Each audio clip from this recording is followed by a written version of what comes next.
Hello and welcome to this short presentation, 8-week affair recovery program. My name is Mike Frazier, MD. I'll be sharing this with you today. So, who this is for, you came here from a Facebook ad. This is for you if you are a couple and you're willing to work together to recover after an affair. So, that's specifically who this is for. And if you're considering or have already tried marriage counseling or coaching or something like that, you're looking at it or you've already tried it and haven't had great results yet. So, I want to get into a little bit of just kind of what's going on. So, for the betrayed spouse, you're probably feeling angry. You're also feeling probably rejected, sad, depressed. It's a tough time. Isolated. You don't really want to talk to other people. You don't want to bring it up. You feel like maybe you can't really discuss things with people because you don't want to make your spouse look bad. A lot of times, people also feel like they are not good enough for their spouse, like they chose somebody else, and that is very depressing. Like the person that was supposed to love them most chose somebody else. It's very hard. Questioning if they caused it or what part they had in it. How did it get this far? It's a hard time. Partly wanting to trust, but also afraid of getting hurt again. That's a big thing that's happening. Also afraid of looking stupid or weak to friends or family or church or your social group. If you do go back, that's going to look dumb. If you don't, you're kind of in a bad position, especially if you're a religious person. Like for me, I'm a member of the Church of Jesus Christ of Latter-day Saints. Definitely adultery is looked down on, and it's hard to come back from in some ways socially. So, how do you tell your kids? What kind of example do you want to set for them? Do I want to show them, hey, like people don't treat you like this? Or do I want to show them, hey, like you can work through things and make something stronger? So, there's a lot of conflicting emotions, wondering how this could happen. Also, some of this replaying of the affair in your mind, like, oh man, how could this have happened? What were they doing together? It can be very intrusive, the memories. Questioning the past, right? What happened? Um, Also, it just kind of makes you think, if my spouse was lying about this, what else were they lying about? It's kind of a strange thing, but it feels like your past is taken away. That can be very difficult. So obviously the betrayed spouse has a lot of pain, but also the unfaithful spouse is going through a lot of pain. It's feeling sad, ashamed about what they did. They can see the pain that they caused, and it's hard to see. It can feel like a bad example, feel very worthless about what they've done, wondering what to tell the kids, right? Pulling away from their spouse because they don't want to see the hurt. This is a common problem. One of the things we would really work on if we do work together is going into that hurt and understanding your spouse's hurt instead of trying to run away from it, which is natural. It just doesn't work. Also starting to change, being like, okay, I'll do whatever you want, I'll make these changes, I'll be there for you. And then getting frustrated when things don't get better. When you see sort of this hot and cold pattern, you're being good, you're washing the dishes, you're taking care of things, you're showing your spouse you care. Your spouse seems to be responding to that. And then all of a sudden, she doesn't or he doesn't. That can be frustrating. But it's to be expected, and I'll explain why. Sometimes even missing that affair person, there was some kind of connection there. And so you can feel guilty about that. And you don't want to bring that up to your spouse. And, that's hard. Hard to understand why your spouse is hot and then cold. Again, it comes back to this idea that, they're seeing some changes. They want to trust it, but they're afraid of getting hurt again. Okay. That's why they're hot and cold. So this is a hard thing to deal with. But listen, I can help. I can 100% help you. I guarantee it. So my name's Mike Frazier, MD. I went to BYU and studied neuroscience there. Went to UCLA Medical School, one of the top medical schools in the country. Went to UC Irvine, trained in psychiatry there. I also did a PTSD fellowship at the VA, Veterans Administration, which is useful because this is a very traumatic event. So, I have a good understanding of what trauma is, what that does, how to process through it. And I've been cited in Men's Journal, Ask Men, Redbook, the US News and World Report. I like teaching things. I have this Strong Men, Strong Marriages podcast, uh, geared towards men, but definitely helpful for women as well if they're interested. I've been married since 2005 to this lovely lady here, and we have 5 children. And we've been through our own significant issues. So, like the principles that I teach, they're things that have worked for me and for my clients. They're not just kind of theory; they work in practice. So, how do you recover after an affair? So, I use something I call the strong marriage system. So it's really just 3 steps. First is getting strong. So that means rebuilding trust and rebuilding your self-worth. Then getting attractive. This is where you learn to manage your thoughts and emotions, and you learn how to communicate at an intimate level, how to get to where you can solve your problems and to create connection out of conflict. The third step is getting the marriage of your dreams, which is installing the habits that are going to maintain and grow your gains and avoid future infidelity. So once you do that, guys, you have a marriage that is strong, it's unbreakable. Okay. So first step is getting strong. So for the unfaithful spouse, what this is going to include is realizing and feeling your inherent value, realizing like you did something wrong, but you still have value in who you are and you're still a good person and you can still create the life that you want. You absolutely can. The other thing is becoming trustworthy again. Okay, you did something that broke trust. I like to think of trust as like a house made out of bricks, and each brick is a promise that's made and kept. So, your spouse fell in love with you because you kept promises to them, you were kind to them, you showed up when you said you would, and that built up this house of trust. But when you had that affair, you really took like a wrecking ball to this house and just took it down to the ground. So it's on the ground right now. So you need to become trustworthy again. Make and keep small promises. Let your spouse verify those promises. Okay. For the hurt spouse, it's realizing your inherent value also. Like your spouse chose to be sexual with somebody else. That doesn't mean anything about your value. You're still valuable. You're still worth choosing. Understanding that. Then understanding the difference between forgiveness, faith, and trust.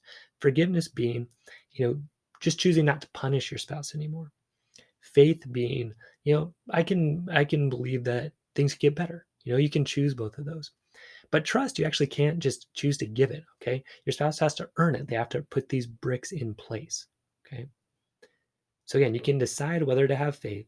You can decide whether to forgive, but you actually can't decide to trust. Like your spouse has to earn that by making and keeping promises. Okay. It's just allowing your spouse the opportunity to rebuild trust. That's the decision that you need to make. So that's really the first part. Along with that is, there's a lot that goes into rebuilding that sense of trust in yourself and that sense of value in yourself. And we get into all of that when we work together. Then it's getting attractive, which is managing your thoughts and emotions. So you're not, shooting off and, angry and depressed and indulging in all these emotions that people don't want to be around, right? Action versus reaction, choosing the way you respond instead of just reacting. Learn how to turn any conflict into more connection. Okay, you can do it.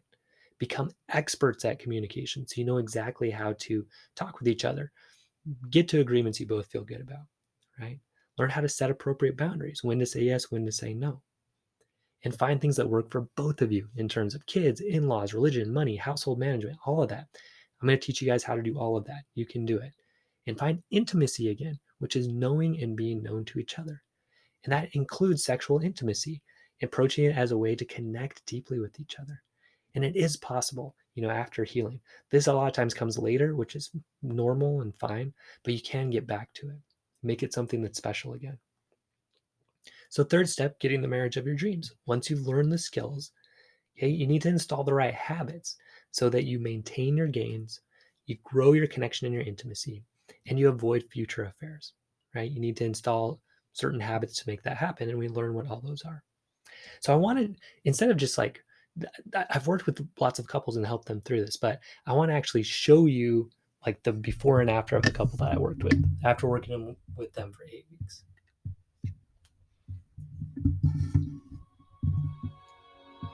Because you've never lied, so I believe the excuse of you having it. I was sorry.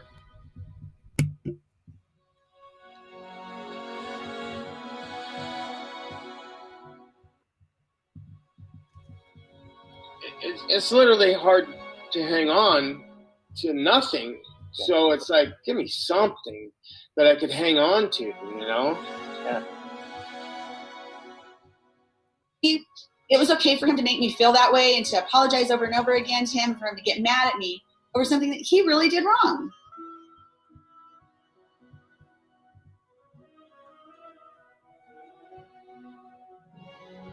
Do you agree with that? I mean, does that seem like... Now I look at it that way, yeah. Thanks. Yeah. I actually feel compassionate for her, Okay. Yeah. So I like that. Mike, you're magic. I love it. Yeah. So this was a really good appointment. Thank you, Mike. You're welcome. You're welcome. My pleasure. It was a good thing that we're making big strides, and even And we're we're in it to win it. I think trying to understand her more is what I need to do.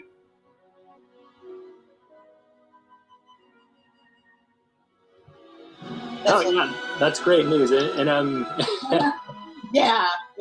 that's really This time around.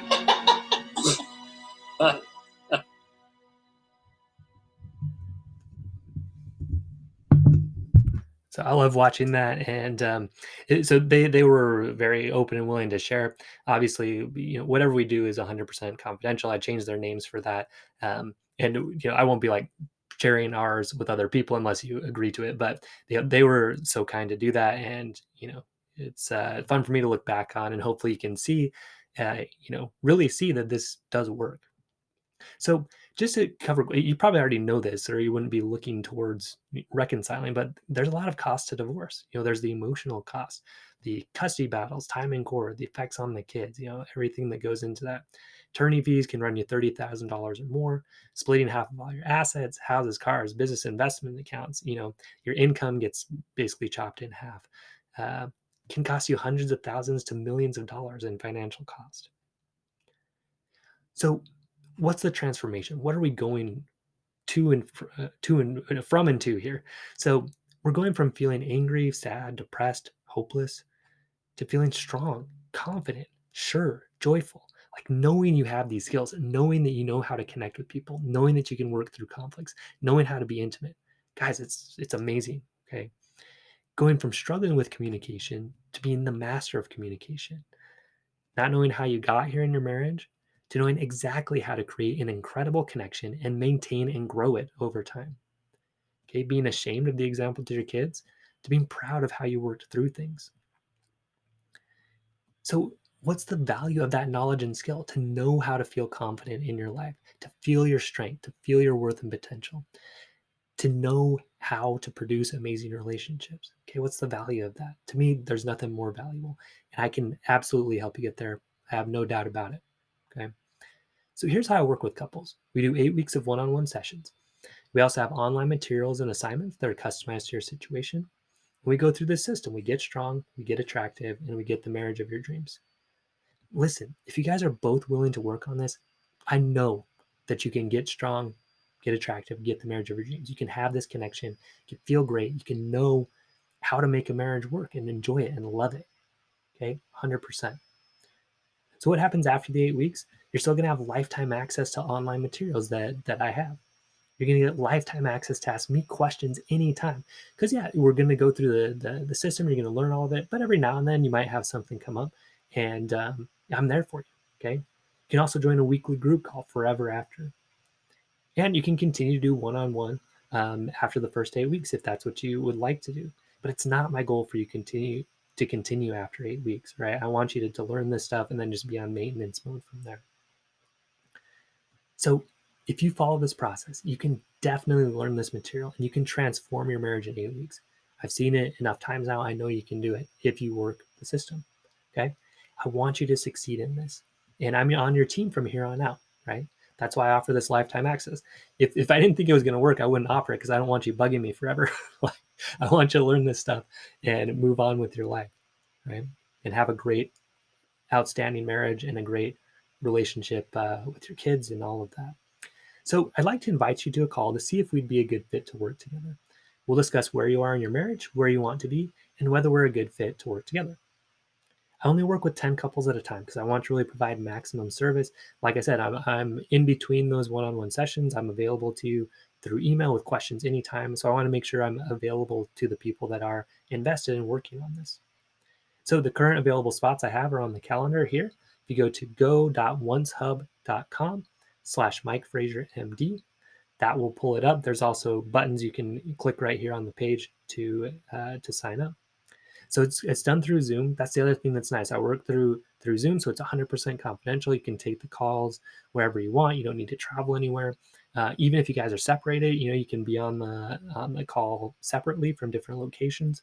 So there's just a lot of really great benefits to working it that way. So again, go to go.oneshub.com/Mike Frazier MD or click the link below, and I'll see you on our call.